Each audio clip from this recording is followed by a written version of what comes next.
So if this is your first time sa Recent Church, we want to welcome you. Meron po ba mga first time? Taas nga po ang kamay. Praise God. We welcome po. We want to welcome you in our house. Kami po, para po sa kalaman din ninyo, we just turned 5 months po this February. And excited po kami sa ginagawa ng Panginoon. And yung ating anchor scripture, para lang alam niyo kasi as we have our series finale, pinapakabisado natin ito. 1 Corinthians chapter 4 verse 2, para lang matandaan natin. Pwede ba natin basahin all together? Okay lang? Okay? Ready? 1, 2, 3, fire.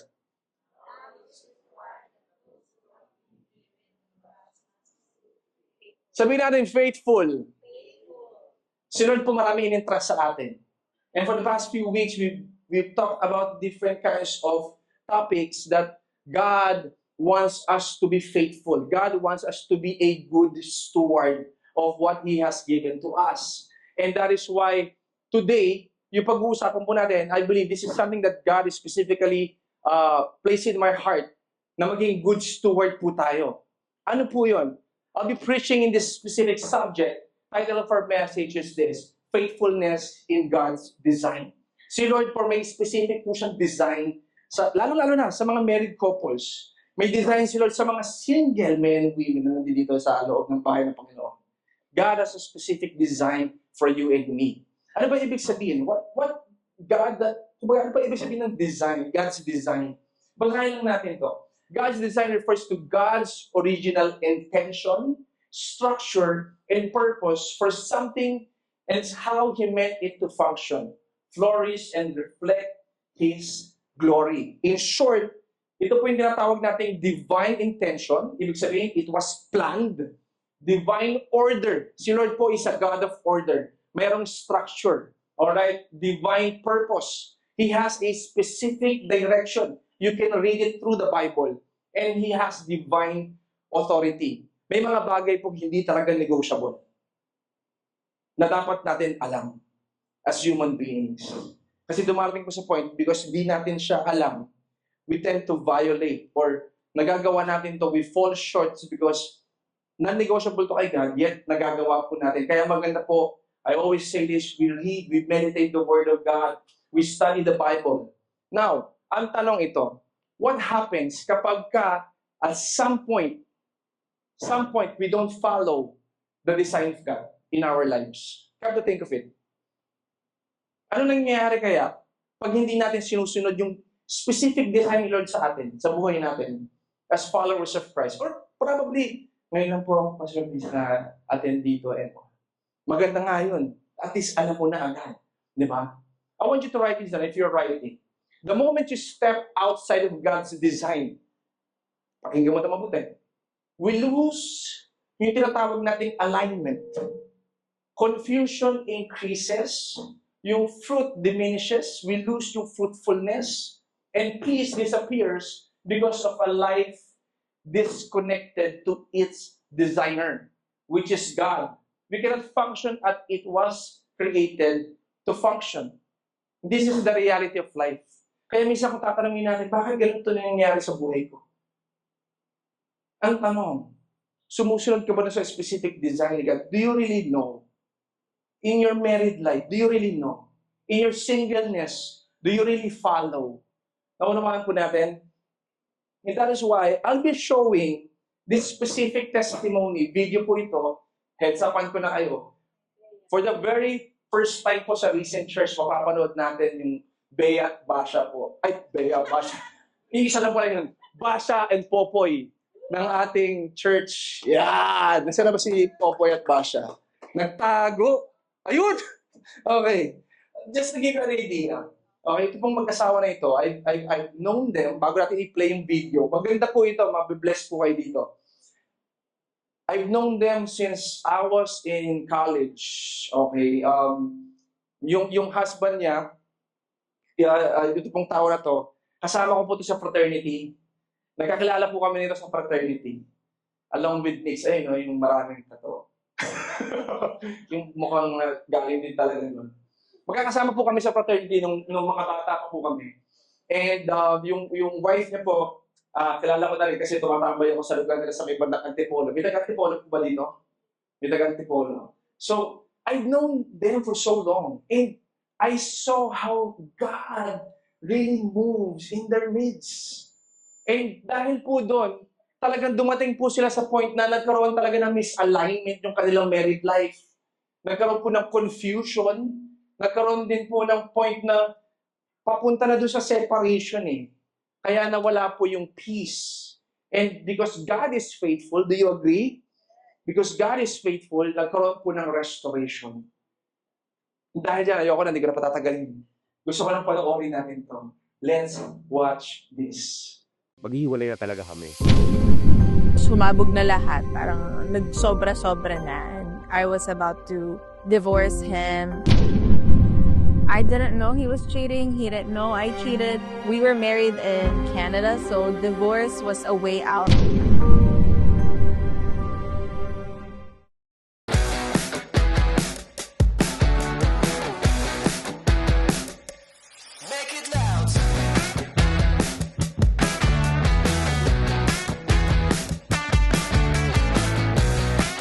Hi, I'm Jamie. I am a homeschool mom of 2 boys, and I'm a content creator.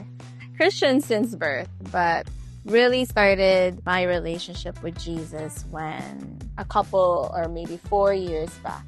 Hi, my name is Jay. I'm a business owner, a businessman. I started my journey with God, I think it was 3 years ago.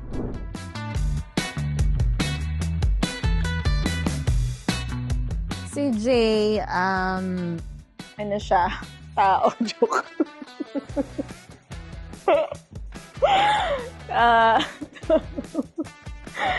Mabait siya. He's very thoughtful, generous. Ayaw niya na may nalileft out. So he's easy to get along with. Marunong siya makisama, and very hardworking. When he wants things done, he gets it done. Si Jamie, actually siya yung crush ko sa subdivision namin that day. And nung nagkasama na kami, unti-unti ko siya nakilala na strong woman. Kaya siya sa mga bata. And she's very loving.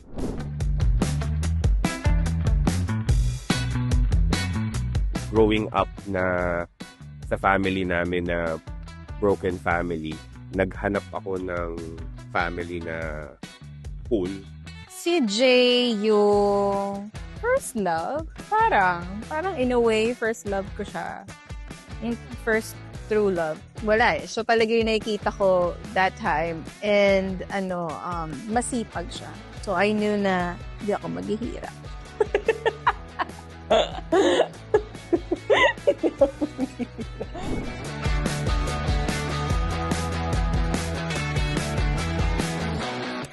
Yung hardest sa marriage namin nung I started walking my journey with God.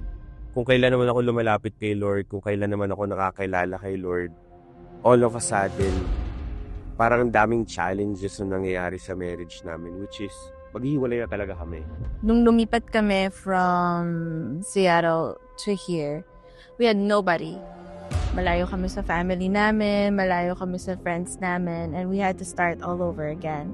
Nag-start over kami, napunta siya sa mga friends or sa mga tao na hindi aligned kay Lord or pretty much na maling mga tao. And kami ni Jayden, we were always left alone at home. Dumating sa point ng marriage namin na, sabi ko, sino to? Like, he totally changed. And I was like, I forgot who he was and I don't remember who I married. Sumabog na lahat. Parang nagsobra-sobra na. And I was about to divorce him. I didn't know he was cheating. He didn't know I cheated. We were married in Canada, so divorce was a way out. So that was the most difficult part sa aming marriage.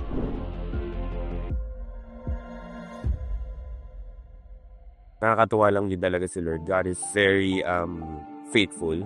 I have to confess everything to my wife. I confess everything to her. One thing natutunan ko ngayon, na may inaayos pala sa akin si Lord during that time na season na yun. Hindi lang yung marriage namin, but me being open to my wife, being honest with my wife, That's the one thing that na-surprise ako. May choices kasi tayo sa life natin whether we obey God or not. Nung time na ina-admit niya sa akin yun, I was reading the Bible. And ang word ni Lord sa akin it was in Hebrews. And yung sinasabi niya na, don't harden your heart. Don't harden your heart. So for days, yun yung word ni Lord, don't harden your heart. So sabi ko, may mangyayari ba na I have to be ready? Hanggang sa yun na nga, nag-away na kami. And then, nung nagkakagulo na yung sobrang shaky na nung relationship namin. And then yun nga, sinabi niya, babe, may sasabihin ako sa'yo. Tapos, umiiyak siya. Sabi ko, ano? Sabi ko, sabihin mo, bakla ka ba? Yun nga, sinabi niya. Sabi ko, ano bakla ka? Sabi ko. Nung sinabi niya yun, ako din naman. Sa lalaki yan. Hindi ako nagkikita lalaki yan. Clear lang natin yun.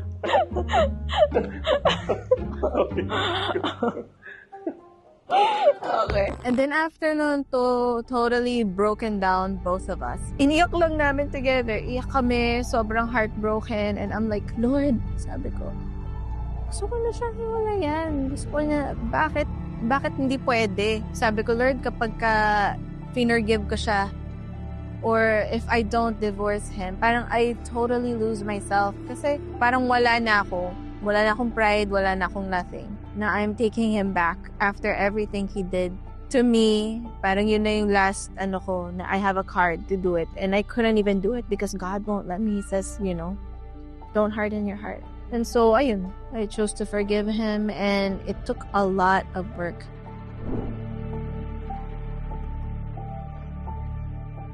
Nahirapan ako if forgive siya yung cheat siya sa akin. I think na-caught off guard din ako during that time na hindi ko akalain magagawa na yun. Nung during that time na nagpipray ako kay God noon, ang sinabi sa akin ni Lord noon, Ephesians chapter 4 verse 32, be kind and compassionate to one another, forgiving each other just as in Christ God forgive ye. So, nung nabasa ko yung Bible verse na yun, sabi kong ganun, kailangan ko siyang patawarin.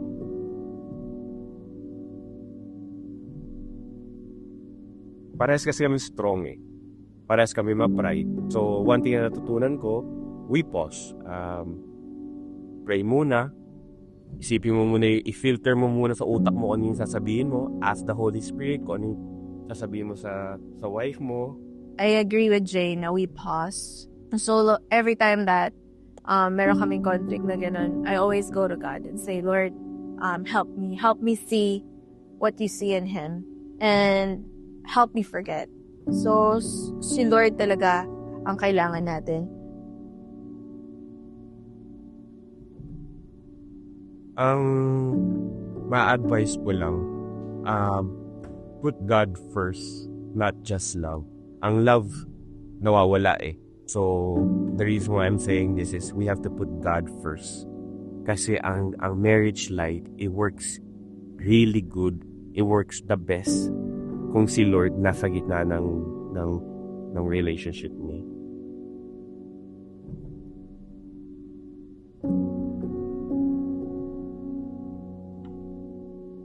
Ano naman natin ng Panginoon, Lord J at JP. Thank you, Jesus. Can I call J and JP in front, please? Palapan natin ng Lord. Come on. That's a very powerful testimony. Diba? Jamie, hindi namin nakayanan tumawa sa mga bitaw mo kay Jay. So, hindi po. Actually, guys, ito po mag-asawa na to. Nasaksihan po namin yung season na yun, yung specific season. That was 3 years back. Tama ba? Tama. 3 years back lang po yun. And I could remember clearly, si Jay po, nagkaroon siya ng word sa Panginoon. Sipin nyo ilang years na kayo married? 15 years. So, 3 years back? 6 years dating, 15 years married. Diba? Ang tindi. Gano'n siya nakatagal. Sa tagal na yun, may dysfunction sa relationship. And 3 years back, ang nangyari, nagkaroon siya ng word sa Lord. Ang word sa kanya ng Lord is this, aminin mo sa kanya, sa wife niya. So, isa rin ang heart na kasi kami po dati, Pag mga barkada, di ba yung mga barkada yung malalaki po dito, ano bang code yan, di ba? Ano yung bro code? Bro, magkaano na, walang aminan. Di ba? Parang walang aminan, pare, walang ganun. So siya, dumating sa point na ganun. Like, he's having a hard time. He prayed for it. And hindi talaga naging ganun kadali sa kanya. Then when he began yung point ng honesty sa kanyang wife, doon naman nagkaroon ng plot twist. Parang movie, nagkaroon ng plot twist. Doon naman nagkagulatan na nalaman din niya na hindi niya rin alam. So pareho silang boom. Now, I don't know if you've experienced that in a relationship. Huwag yun na rin maranasan, please, in Jesus' name, sa mga di ba? Lalo na sa mga kabataan na nandito. Nakita po namin si sila, and we've been counseling them, ipapakounsel din sila sa pastoral na nakita and all. Yung season talaga na yun, it's a healing process. And that is why ito perfect timing ng Lord for everyone to hear their powerful testimony. Sabi ko nga, papapalamas din natin ito sa mga platforms natin so that marami po ma-reach na ma-inspire po in terms of doing the right thing before God. And with that, ngayon po ginagamit sila ng Panginoon mightily for His glory, sila po mag-asawa, reaching yung purpose together. Alright? So ngayon po pray natin sila, okay po ba yun? Pray for them. Let's pray for them. God, we thank you, Lord God, for this couple, Lord God, si Jay at Jamie, Lord, for their faithfulness din sa inyo. Lord, through the years, Lord, marami silang pinagdaan, ups and downs. Lord, si Jamie, as she shared earlier, Lord God, yung season na siya lang mag-isa, nagpapalaki ng bata and all. Probably there are lots of women who are facing that situation as well. And I know it's not easy. And thank you, Lord God, for Jay's obedience, for saying yes, Lord God, to do the right thing before you. Lord, he went out of his comfort zone and follow your way, follow your will, and your timing sa kanilang buhay. And now, God, you are bringing, Lord God, fruitfulness sa kanilang relationship. God, we are thankful for this couple. I pray, Lord, marami silang maabot in the now and the next generation. Let their testimony, Lord God, make an impact, God, in this generation and to the generation to come.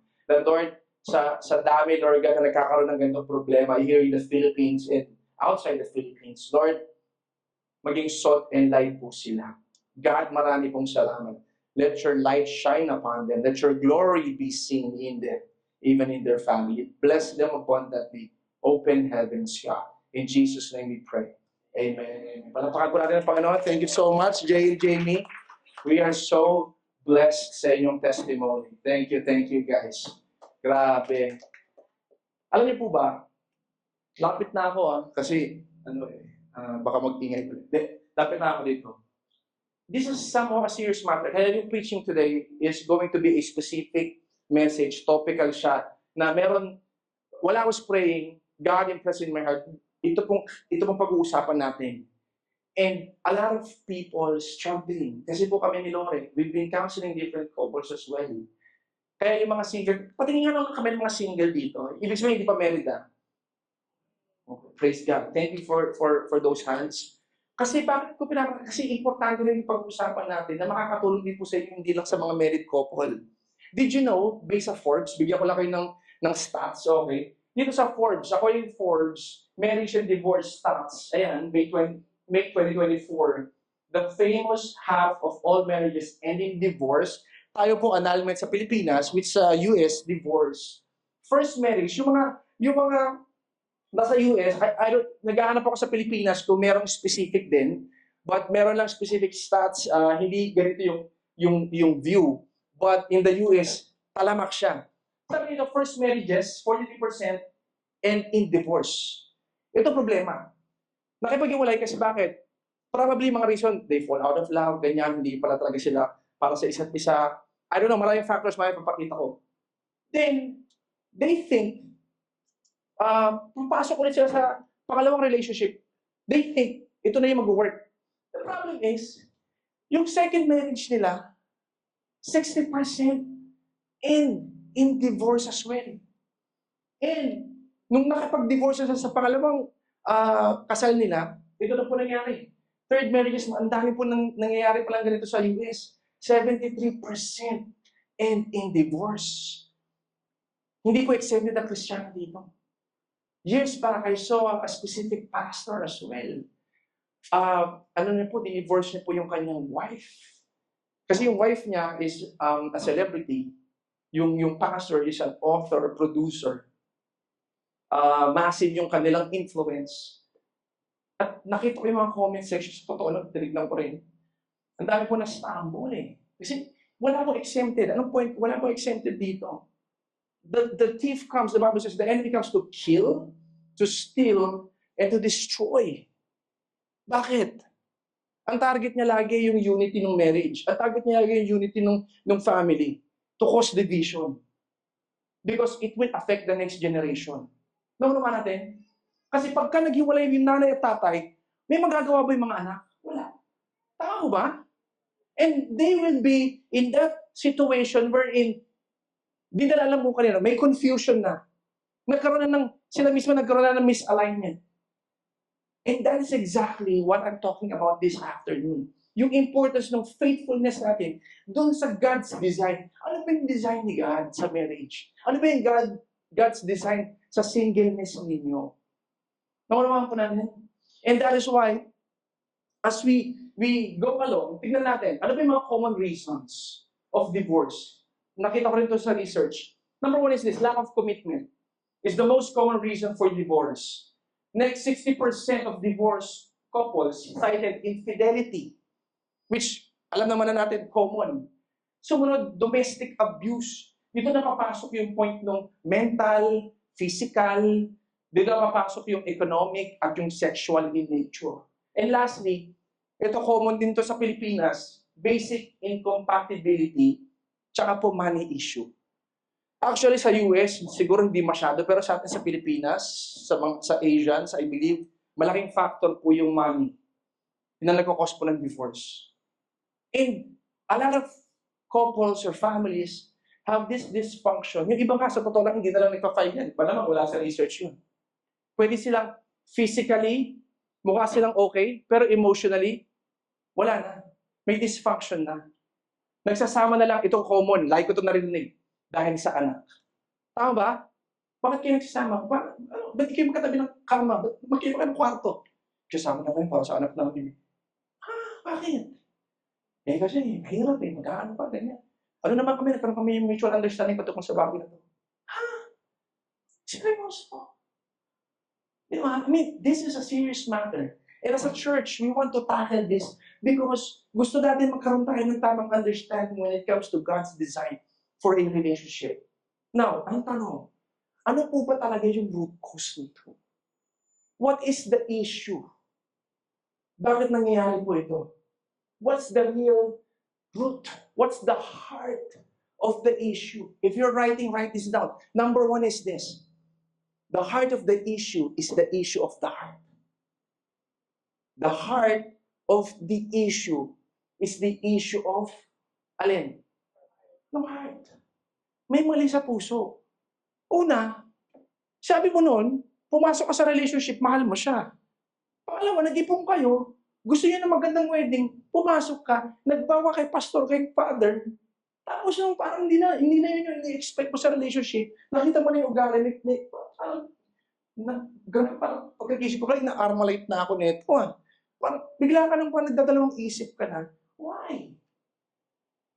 Di ba? Bakit? Bakit tayo umaabot sa ganung punto?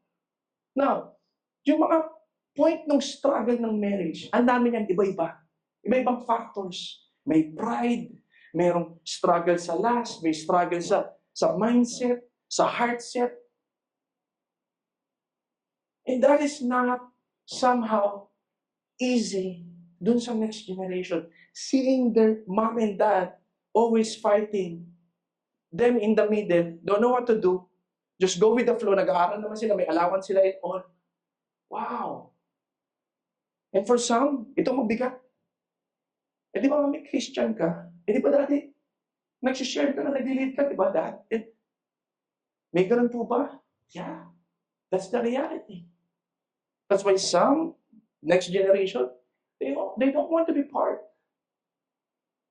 of a church, of a community, of what God is doing. Doon pumapasok yung word na nai-stumble. May mga tao nai-stumble. Because may problema sa heart. And even Jesus talk about this in the Bible. I'll show you. Let's go to Matthew chapter 15, verse 18 to 19. The Bible says this, but the things that come out of a person's mouth come from the heart.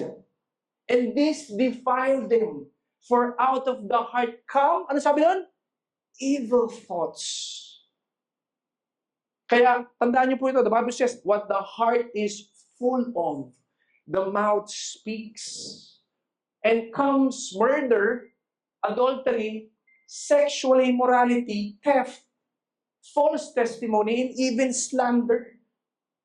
Sabi mo, asawa mo, chinichismis mo sa iba. Yung iba, asawa niya, pinupost sa Facebook para makita ng iba. Hello! This is the generation that we're living in. That's the reality of life now that we're living in. Ano yung issue? Yung heart. May problema. Kaya kung may mga kaibigan kayong ganun, kamag-anak and all, or I don't know, if you are here today, somehow God is speaking in your heart, then, kailangan ng change of heart. So, Pastor Chris, anong kailangan pong gawin? Ano po ba yung dapat namin gawin para mabago yung takbo ng puso? I love what the Bible says in Romans chapter 12, verse 2. Sabi dito, do not conform to the patterns of this world. What the enemy is trying to do is to cause confusion and somehow distraction sa'yo na ikaw, because lumaki na, ganito na talaga ako. Alam niyo yung common na reason na sinasabi? Ito na ako nakilala mo, di ba? Hindi ako mo ba? Ganito na ako. Hindi ako nagbabago. Ito pa rin ako. Di ba? Hello. Kaya, ikaw, parang, okay, sige, ito na yung relationship, ganito na yung setup. Hindi niya napapansin, you are conforming to the patterns of this world. Ang ginagawa ng enemy is to cause something in our mindset, to follow something. O, yun nga po eh. Sorry po. Hindi na po kami mag-iingay. Sorry po, maingay po ako. Okay lang po yun. Thank you, Jesus. Diba? Yung mga next generation, yan ang aalagaan natin. Amen? Magmo-model tayo sa kanila ng hindi tayo na pagdating ng compose tayo. Ano sabi mo? Kumenta mag-usap sa this quarter. Doon. Di ba? Kasi minsan, mapakita talaga natin eh. And it is more caught than taught. Tama ba? Minsan kahit anong sabihin natin sa isang bata, kung nakikita nila, hindi yun yung ginagawa natin. Hello, maniniwala ba yan? No. Right? Gagawin nila yung gusto nilang gawin dahil nakita nila sa atin. Kaya importante po yung word ng modeling. Hindi po yung nagpo-proposing. Okay? Minomodel natin yung tama before them. And even in the sight of God. Do not conform to the patterns of this world and be transformed by the renewing of our minds. Importante po mabago po yung takbo ng pag-iisip natin. Because it's connected. Sabi dito, then you will be able to test and approve what God's will is. His good, His pleasing, and perfect will. Ang ganda po ng plano ng Panginoon. Ang ganda po ng will niya para sa buhay ng bawat isa, para sa married life ninyo, para sa singleness mo, kapatid. Ang ganda ng plano ni God. And that is why, isang important detail na I want you to write down, if you're writing, is this point number 2, that yung issue, okay, na-identify natin, isang factor yung heart, kaya nagkakaroon ng issue, nagkakaroon ng bagay na, bakit ito yung nangyayari sa relationship, sa dysfunction sa family and all, even sa tatay mo o sa lolo mo, nakikita mo na to. Number 2 is this, not stewarding your singleness season in God's design. Yesterday, may nagtanong, meron kami question and answer, actually doon kami tumagal. Nung una nagkakahiya, nung may isang taas ang kamay, sunod-sunod na sila. Isa nagtanong is this, sabi niya, Pastor, may tanong po ako, nanay ito, yung nanay. Sabi, pero yung tanong ko po, galing po sa anak ko. Sabi niya gano'n. Sabi, nahihiya ko eh. Alam niyo yung tanong? Sabi niya is this, ano po mapapayo niyo? Sa generation po namin, I think she's like 16 years old. Sa generation namin, when it comes, itong generation namin entering into relationship or married life. Alam niyo po sagot ko is this, steward your singleness season. You know why? Because, makinig kayo mabuti. Some of the dysfunctions happening inside your married life, may kinalaman yung singleness season mo. You have this anger issue because why? Even nung single ka, lagi mainitin ang ulo mo. Kinokorek ka pero hindi ka nakikinig. Ang dami mong galit sa puso because nakita mo rin sa tatay mo. Ginugulpi ka ng bata ka, hindi mo maintindihan. So lumaki ka lagi, ang focus mo, gagalingan ko, one day gagawin ko to para makabawi sa inyo. May revenge factor. Kaya nung nag-asawa ka, lagi mainit ulo mo. Pati sa mga anak mo, kahit wala silang ginagawa, pinapakita mo using words that will hurt them. Hindi physical abuse, but emotional abuse ang nangyayari. And it's a serious matter. That's why so many young kids today having depression. Kahapon tinakal namin yan. Because why? I heard, nakita natin, recently, in the news, a young boy jumped into MRT, doon sa kalsada, nasagasama ng kotse, trigger warning. Tama ba? Hello? Ba't may tatanong sa MRT? Tapos sa Pilipinas, ang lupit, tumalon na, ang may kasalanan yung driver, malay niya ba? Di ba? And as young as 10, having depression, nung 10 ako, naglalaro ko shato. Sino nito inabot yung shato? 1, 2, 3, cha. Naglalaro lang ako ng text nun eh, tsaka ng turumpo. Malay ko sa depression, bro. Di ba? Wala akong kamalay-malay doon, naglalaro lang kami ng mga kalaro ko. Pero as young as 10, nowadays, kapatid, they are having depression already. Why? Come to think of it. Ibig sabihin, sa loob ng bahay, may problema. And yung singleness season po na ito, na tinatawag, singles, listen to me very carefully. Mamaya ka na mag-text. Importante yung steward mo itong taon na to o yung pagkakataon na to. Na bago dumating yung para sa'yo. Minsan, pag-pray, Lord, I pray for the Mr. Right or Miss Right. Ang tanong, ikaw ba mismo right para sa kanya? Tama ba? You need to steward this season of singleness in your life.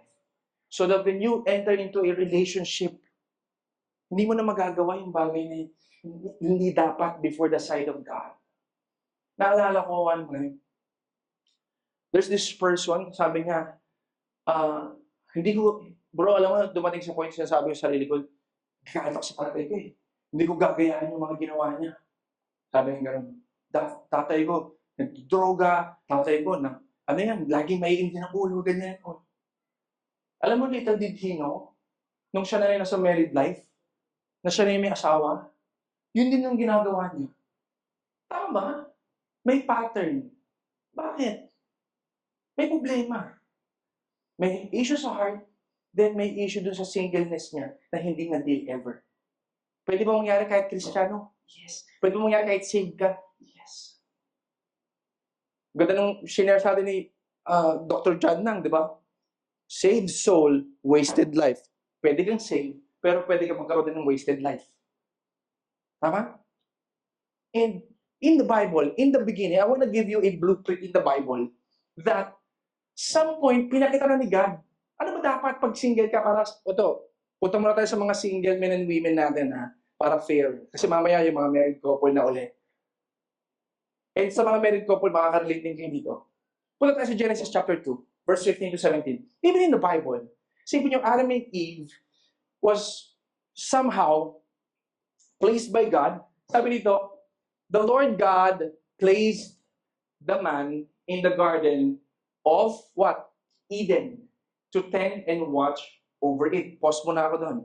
Binilugan ko yan. Nalagyan ko ng highlight yung the Lord God placed. Sabihin natin placed. Alam niyo po sa Hebrew, ang word po niyan is shatan, means intentional positioning. Si God, wala pong aksidente sa Panginoon. May mga time, listen, single men and women, the Lord will place you to a specific situation, to a specific place, to a specific work, specific yung house, ito yung mga magulang mo, kahit ayaw mo, because God is doing something. It's purposeful na tinatawag. He knows. Then, dito sabi, balikan lang natin, sabi dito, but the Lord God warned him. Now, Anong pinapagawa ni God kay Adam? Si Adam na una. Wala pa si Eve nito. Anong pinapagawa ni God kay Adam this point in time? Sabi ni God sa kanya, Adam, ito gagawin mo. You tend and watch over my creation. Yan ang assignment mo. But, sabi niya ganon, sabi nito, may warning. Meron ka hindi dapat gawin. You may freely eat the fruit of every tree in the garden, except the tree of the knowledge of good and evil. If you eat its fruit, you are sure to die. Even in this present age, this applies to us. Because may mga bagay, when God places you in a specific place, bro, everything is permissible but not everything is beneficial, sabi ni Paul. May mga bagay, hindi mo pwedeng ginagawa. Sa totoo lang, matigas lang yung ulo mo. Kaya dumating sa point, nagugulat ka na naman, bakit ka na naman sa sitwasyon na yan. Sinabi na yan ni Lord sa salita niya, hindi mo lang sinusunod. Kaya yun yung topic natin last week. About dun sa parable nung on the rock na house at sa soil. It's because we just keep on hearing yet not listening and not applying the word of God. Hindi nga eh. May boundaries na sinet si Lord eh. Huwag kang lalagpas dito kasi yes, may temptation, pero pag lumabas ka dyan, my friend, it's a sin already. Sila ganun. Anong nangyari? We all know the story. Serpent came, may fruit. Sino tinim? Si Eve. Alam nila yung bawal. May temptation. Pero nung nag-fall sa temptation, doon na pumasok yung sin. Sin entered into the world. Tignan na natin, anong ginawa ni Adam? Sabi dito, ang ginawa ni Adam is this. Next nga natin. Talon lang tayo. So next natin, next. Ito, tingnan natin. Verse 20. He gave names to all. Ang ginawa ni Adam, after si God magbigay ng instruction, sumunod naman siya. Binigyan niya ng pangalan yung nakikita niya, haba ng leeg, giraffe. Mabalahibo yung gilid, lion, rar. Binigyan niya ng mga pangalan. Sumunod si Adam. Mga single, makinig kayo ha, para sa inyo ito, makakatulong to. Pray ka ng Mr. Right and Miss Right sa buhay. Ginawa ni Adam yung tama. Sumunod. Ito ginawa ni God. Ang galing, ang ganda. Ito yung nangyari. Next nga natin, please. Sabi sa verse 21 is this. So the Lord God caused them to fall into deep sleep, kaya tulog-tulog din pag may time, huwag masyadong magpapagod, ha? Kilala nyo kung sino kayo. Okay. While the man slept, ang ganda sabi dito, the Lord God took one of the man's ribs and closed up the opening. Then, the Lord God made a woman from the rib. Because nakita niya, nag-iisa si Adam, nag-iisa si Paul. Nakikita ko, ginagawa yung pinapagawa very good, okay? So, ginawa ni God, pinatulog si Adam, then kumuha ng rib, then, this is a powerful word, he brought. Sabi natin brought her to the man. Ito naman ang maganda, at last. Di ba? Pag binasa mo, wow, at last. Di ba? The man exclaimed, woo, at last. Isipin mo, may ganun na pala dati. Yes. Di ba? Wow, yes. Sa mga single, nakikita niyo yung picture? Kaya huwag kayo magmadali. What the enemy tries to do, if he cannot stop you, he'll push you to do things na hindi pinapagawa ni God. Kasi excited kayo. Yung adrenaline mo, bata pa ako, pastor. Huwag kang magtaka kung may mga mangyayari sa buhay mo na hindi mo inaasahan na pagsisisihan mo. Kaya minsan lumalabas yung point ng regret. Kasi nga, tigas ulo minsan natin. Even sa mga married couples. And that is why singleness is designed as stewardship season ng Panginoon. Singleness is designed as stewardship season ng Panginoon. I'll show you sa 1 Corinthians chapter 7 verse 32 to 34. Ganda nitong verse na to. Sabi dito is this, I want you to be free from the concerns of this life. An unmarried man can spend his time doing the Lord's work and thinking how to please Him. But a married man has to think about his earthly responsibilities and how to please his wife. Ano ibig sabihin? Pagkasal ka na, divided na yung priorities mo. Pag single ka, ikaw pa lang yung iniisip mo. Tama ba? So, ibig sabihin, si Lord talaga is strategic in order. Bibigyan ka niya ng panahon. Single ka, pagbutihan mo muna, magtrabaho ka, lumalim ka sa Panginoon, pagbutihan mo yung pag-aalaga mo sa pamilya mo kasi darating yung time, magli-live and cleave ka. Ang galing ni God dun sa pagkakataon na yan. Sa totoo lang ako, hindi ko po alam yun. I didn't know that when I was young. Nalaman ko na lang po ito nung nagpapastor na ako, sa totoo lang. Yung ganito mga bagay, hindi ko rin alam dati. Nakaka-relate ako. And I remember, bigyan ko na kayo ng idea para rin kilala niyo po yung pastor ninyo. During my singleness season, hindi pa po kami kasal ni Loren. God allowed us to go through in a process. Hindi po madali. Sinare namin ito kahapon. Sabi ko sa mga kausap namin is this, dumating ako sa season wherein I didn't know this, that I am controlling, that I didn't value my family, my immediate family, sila mami, sila daddy nang nandito. I was a womanizer, I was manipulative. Yung womanizing, yes, alam ko. Pero yung mga tungkol sa character issues, hindi ko alam. Not until, nung naging kami ni Loren, first month namin, all of a sudden, tinawagan niya ako, binrate niya ako sa phone. Sabi ko, nag-walling. Di ba, binibreak ako, kakaiyak talaga yun, di ba? Parang all of a sudden, alam niyo kung bakit? Bigla niya lang sinabi sa akin, alam mo, ino-observe niya pala ako, hindi ko alam. Sa buong time namin, ino-observe niya ako. Ako naman, go with the flow lang ako, finiflex ko pa siya, ganyan sa mga tropa and all. One time, kinancel ko yung work at tinawag ng agent. Ay, wala po, hindi pwede si Loren, may trabaho siya. Sabi ko, cancel mo yung work niya. Tapos nalaman niya sinumbong yung agent niya. Nalaman niya, nagalit yung mga magulang niya, umabot sa ganung point. Grabe, sabi ko, boom! Sabi niya sa akin, alam mo nakita ko, hindi mo binabali yung pamilya mo. Alam mo sabi niya sa akin, kung ikaw ngayon, na single ka, hindi mo binabali yung nanay at tatay mo, how could you say na babalyo mo kami pag naging kapamilya tayo? Boom! Hindi ko alam yun, ha? Pwede bang mangyari sa inyo? Pwede. Pwede bang narinig mo na yun? Pwede. In that time, sabi niya, controlling ka, ganito ka, ganito ginagawa mo. Ayoko ng ganyan lalaki dito. Yan ang ginawa ko. Since may background ako Christianity, when I was 17, 18, subscribing pastor na ako, kasama ko sila Pastor Jay when I was young. Since may background ako ng prayer, ng Bible, doon ako nag-start. I did prayer and fasting by myself for 3 days inside a room. I seek God for the very first time for more than a decade na hindi ko ginagawa. Darating ka pala talaga sa point na gano'n, pagka may inalaw si Lord na sitwasyon, wala ka nang mapuntahan kundi nothing but goes up. Dati kasi marami kang option eh. Pwede kang kumana, may space. Dito na lang muna ako. Pero pag wala ka na mapuntahan, you will always go up. Then, what? Call unto the name of God. Lord, help me. God, hindi ko ito alam. Change me.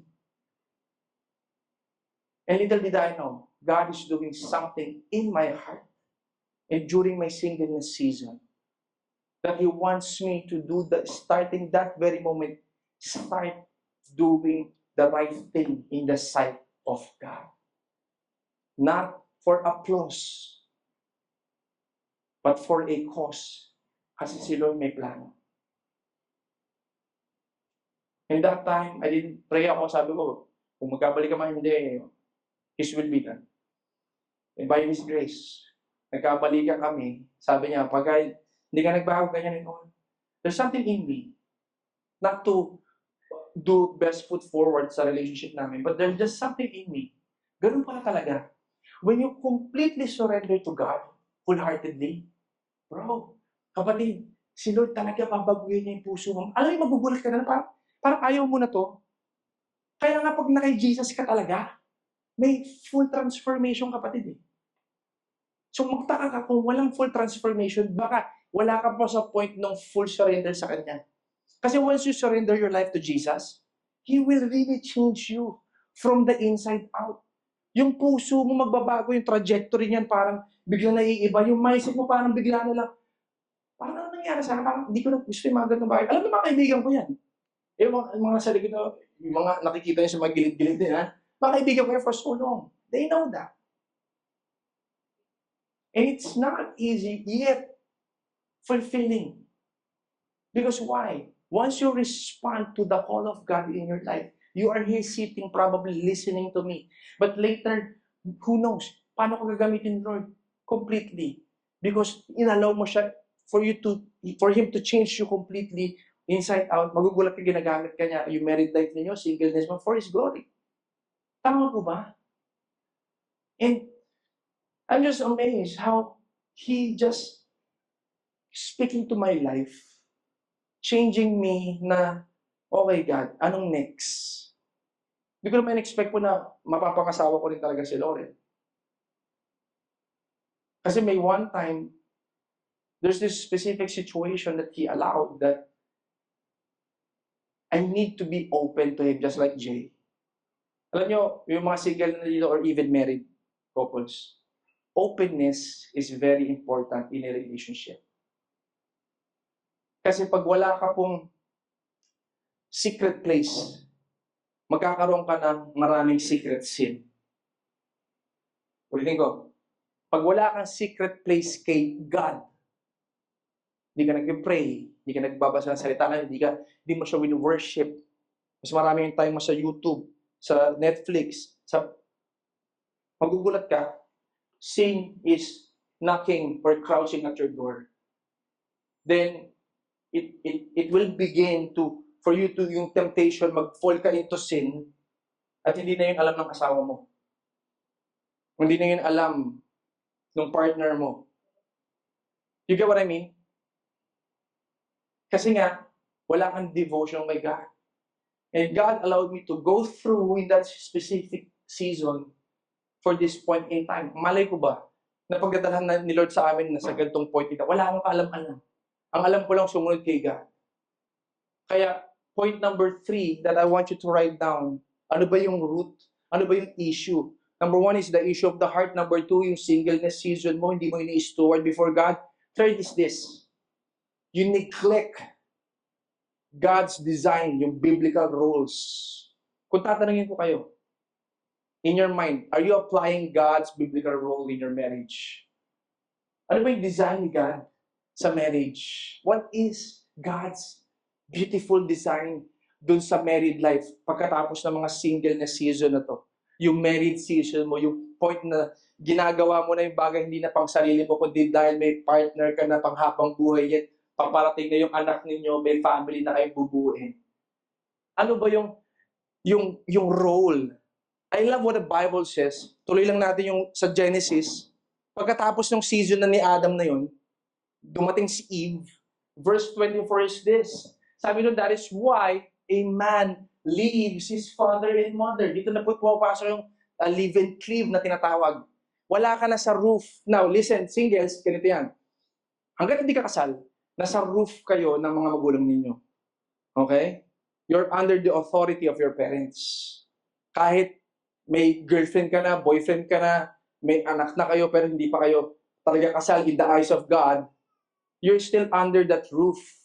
Now, pag pumasok po kayo sa married life, dito na papasok to. Kasi, 2 will become 1. Tama po ba?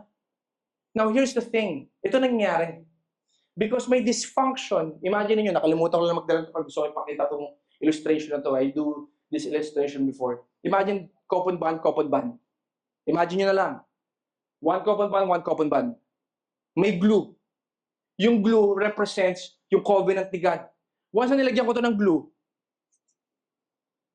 tapos kayo, nag-decide kayo magpakasal, you become 1. Tama? Now, here's the thing.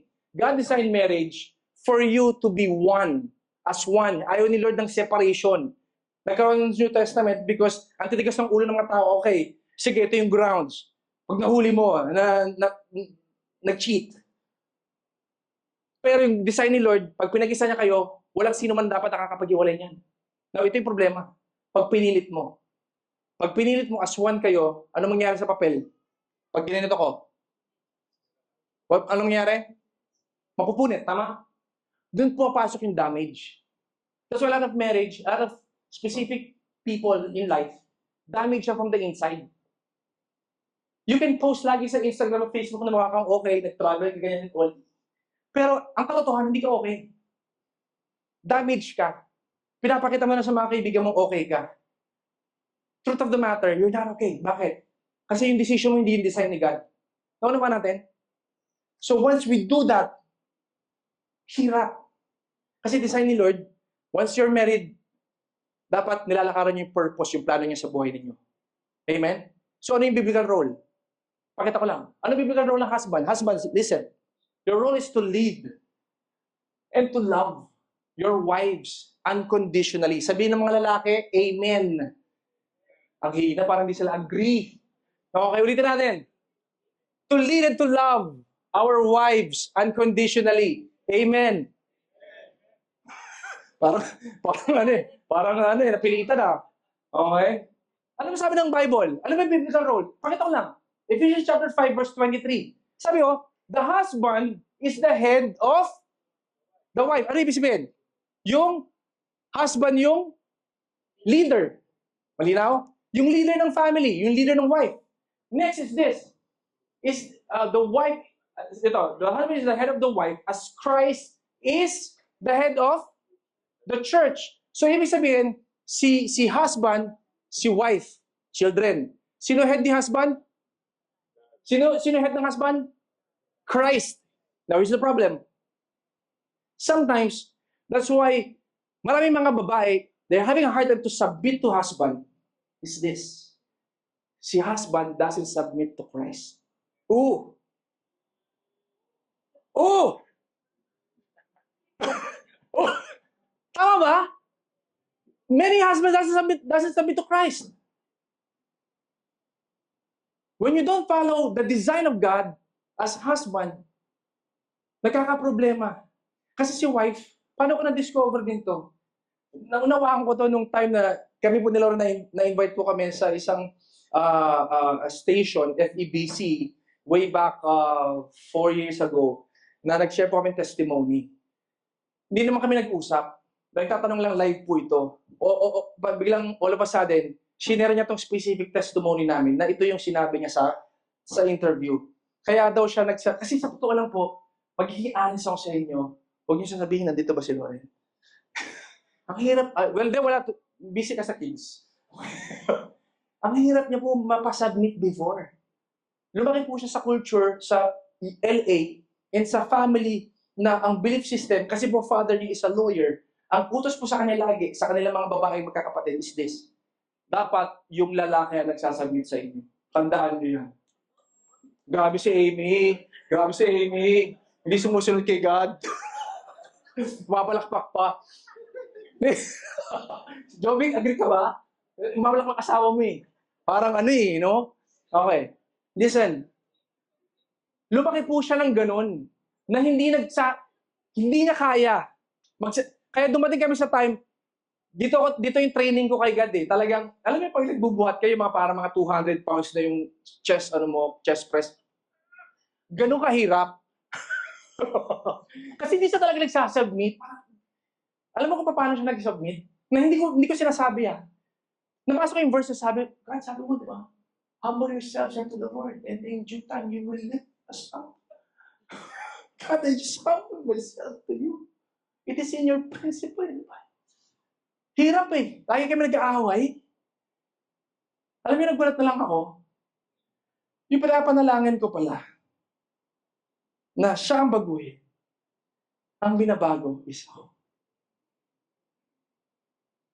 Men.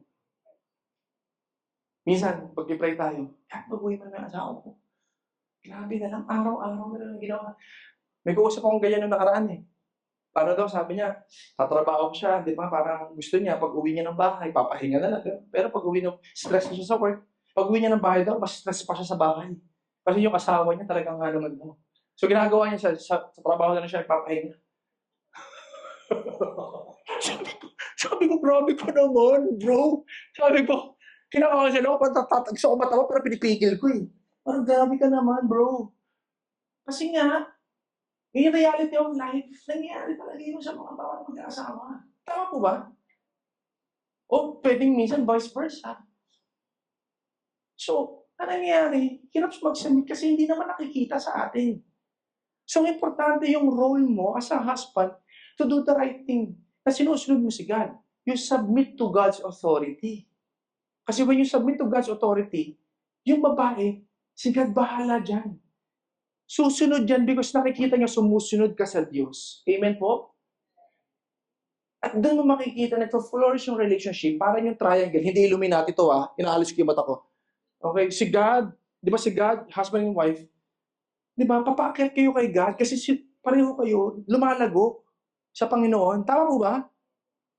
Kaya, next, sabi dito, Ephesians 5:33, however, each one of you also must love his wife as he loves himself. So, napofulfill ba natin yung love tank ng asawa natin, mga husbands? Kung hindi natin inaalam yun, then may problema. May problema sa communication. Kahapon, sinare ko rin ito Sabi ko sa kanila, alam niyo sa nag-i-start yung confusion sa married life? Confused. Tapos, anong nangyari pag confused? Kung may confusion, susunod niya assumption. I-assume na niya, saan ka galing? Galing ka na lang sa mga kaibigan mo. Pagdating mo dito, gusto mo kakain ka na lang. Alam mo, in-assume na yung maraming bagay. Then, magkakaroon na manipulation yan.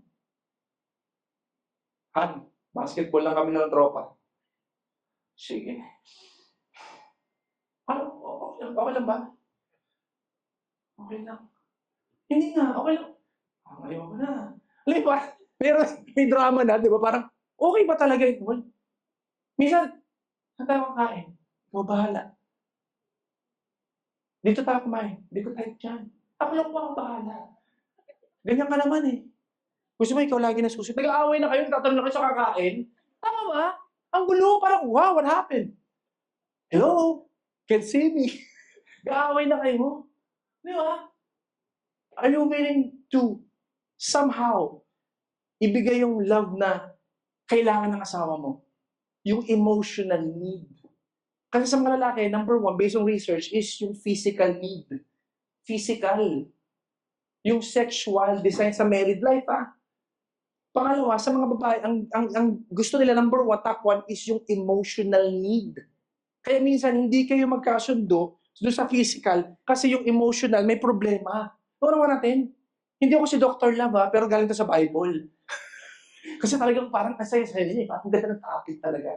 Nakaka-relate ako dyan. Di ba? Pagkatapos naman ng mga lalaki, mga babae naman. Kala nyo kayo lang. Next. Wife's biblical role. Anong role ng babae?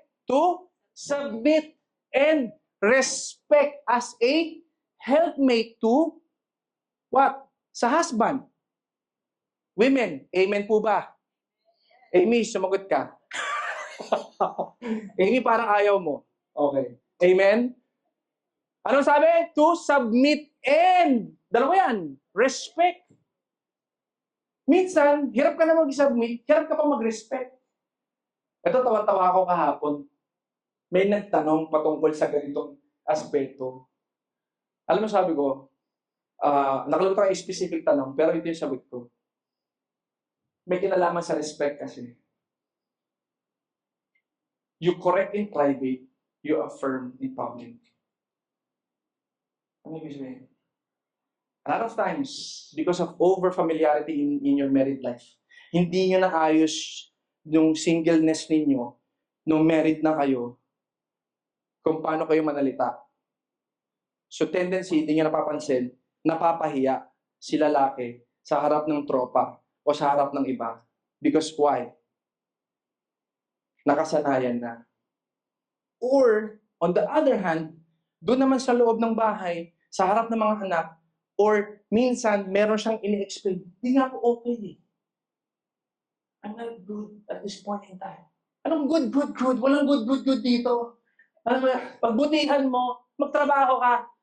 Hindi nga ako Di ba? Nadidisrespect ka rin through words. Hindi natin napapansin. But God's design is what?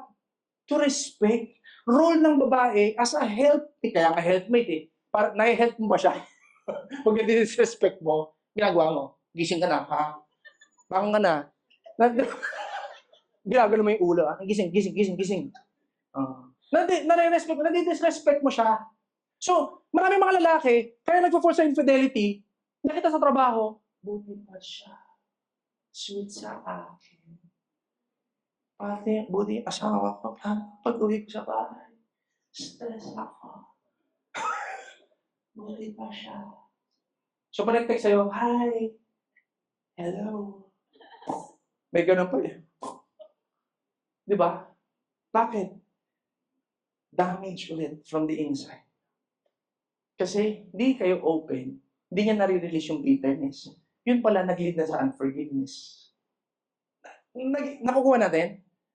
Tama ba? O may tama na lang din talaga ako? Di ba? Like, wow.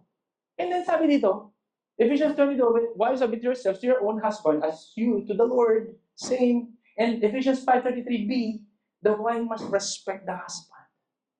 It's in the Bible, my friend. Wives, amen? Parang hina, parang halo-halo, parang, men, kulang pa ng A eh, no? Men. Ikaw daw, tawag ka men. Minamali pa eh, no? That's the reality.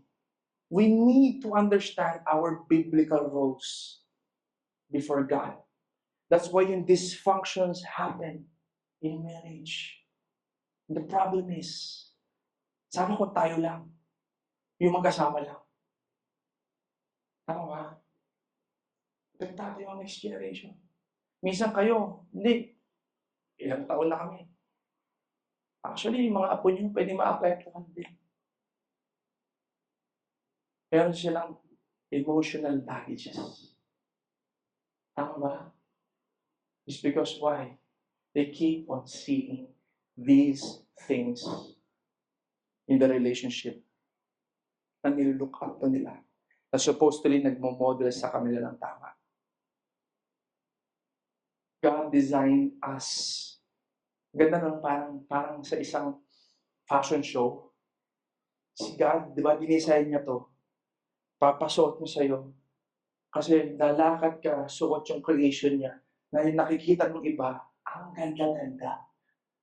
Tama ba yung parang mga ganun-ganun ka lang, ang ganda. Kasi design ni God yun. Kaso ang problema, pag yung design niya, hindi mo sinuot ng tama, sinuot mo lang sa paa mo, tinali mong ganyan, naglalakad kang ganyan, ano makikita ng tao? Ba yan? Paano nang siniga yung hindi maganda sa mata? Tawa. Let's not distort the design of God in marriage and in singleness. Church, I want to challenge you. This year, let's identify ano ba yung design ni Lord sa buhay mo. Lakaran mo, kapatid. Hindi ka magsisisi, trust me. Tapos na yung nakaraan. Sabi sa Philippians, forget the former things, sabi ni Paul. Focus ano ba tayo sa head? Ang ganda ng plano sa'yo ng Diyos. Doon ka mag-focus. Kasi kung magpa-focus ka dun sa nakaraan, mahirapan ka makamove forward. Tama ba? Kalimutan na. Ayusin nyo, i-resolve nyo, then start. Because God will give you a new heart. Sabi sa Ezekiel, bibigyan ka ni Lord niya. Magugulat ka, there's something in you. There's something in your marriage, just like J and J, na binago ni God because they submitted to the will of God in their married life. Amen?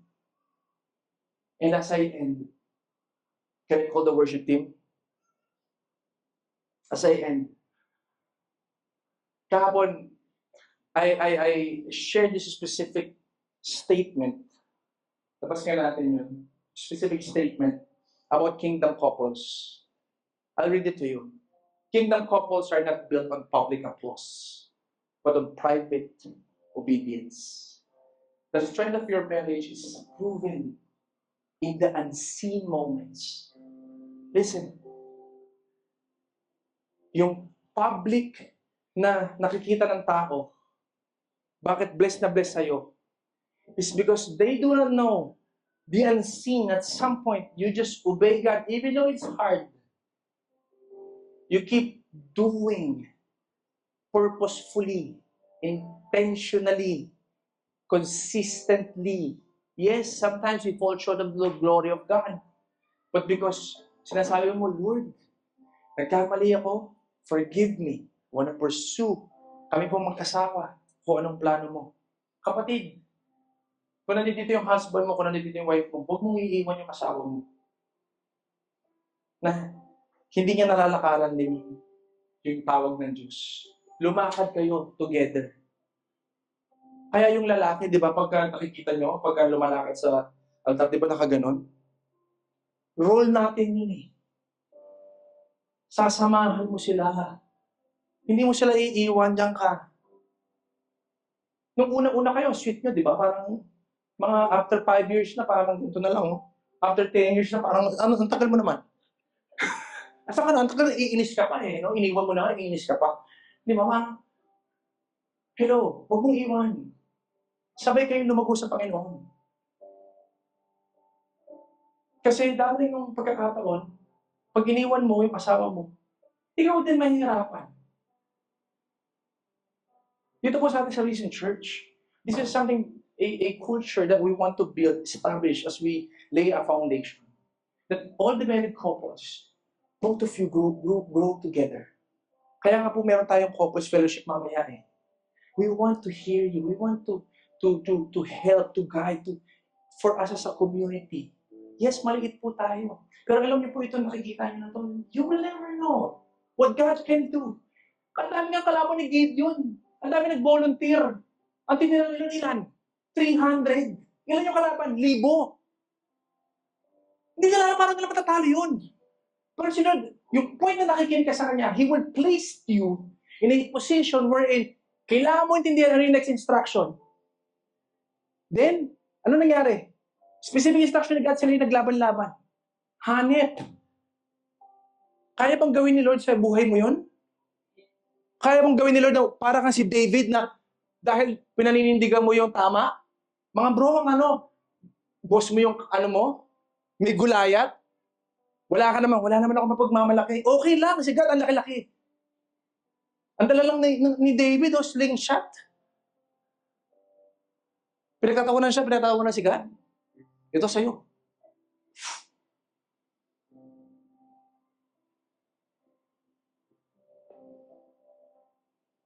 God can do so much if you are just willing, single and couple, men and women who are here today.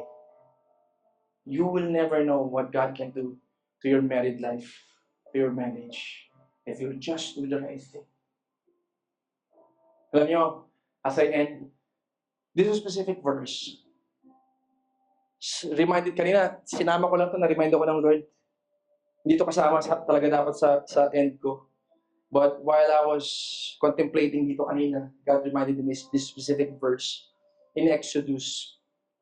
Sabi dito, Exodus chapter 20, verse 5. You must not bow down to them or worship them. Because yung mga Israelites, they keep, kung mababasa yung Old Testament, may gagawa ng tama, tapos yung generation na gumawa ng tama, pag natapos yung namatayin na, yung next generation hindi gagawin yung tama. Ang daming hindi gumagawa ng right in the sight of God.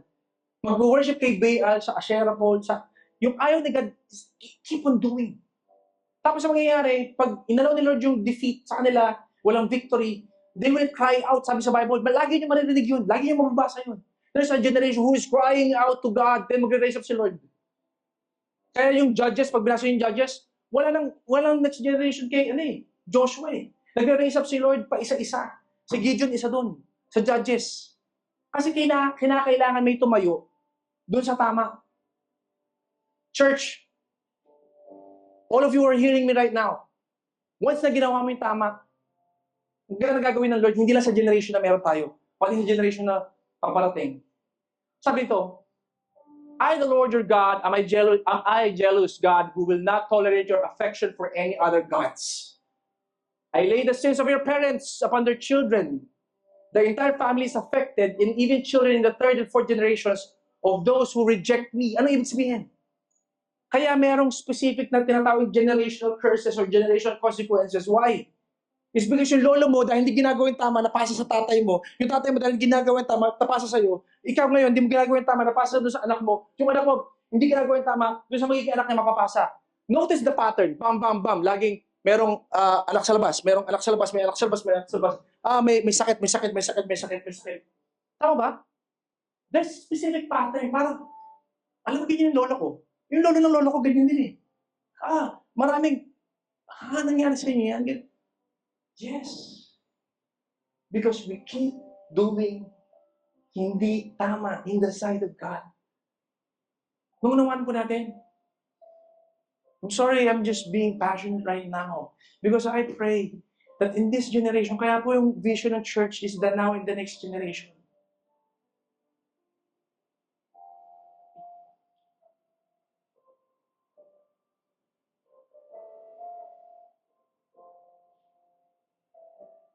Dami ko po kasi nakita.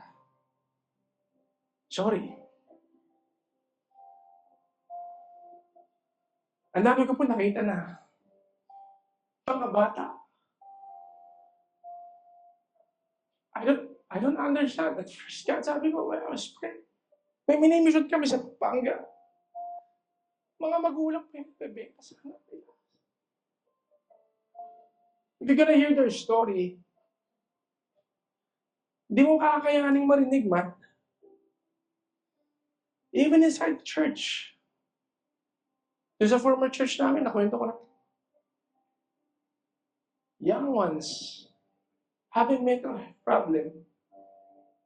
Ano na mangyayari sa anak ko si Elise, 4 years old? Ano na mangyayari kay David na 1 and 6, 8 months? Most of you here, you have kids, right? Ano mangyayari sa kanila? Yes, maraming churches. Yes, maraming ano. We can do so much in our own way, in God's way. Kahit ikaw lang, kahit maliit lang. Ano naman natin? Kahit isa lang, you can make an impact. Kaya bro, come on, please. Start doing the right thing before the sight of God. Because there will be a generation who's crying out to Jesus. Jesus, hindi ko na kaya. Gusto ko na tapusin yung buhay ko. Save niyo yung nasa MR. I don't know, baka may isang prayer siya doon bago siya tumalon. I don't know. God, hindi ko na kaya. Wala akong tutulong sa akin dito. Father, I saw the father crying, seeing his son sa kalsada. Ay.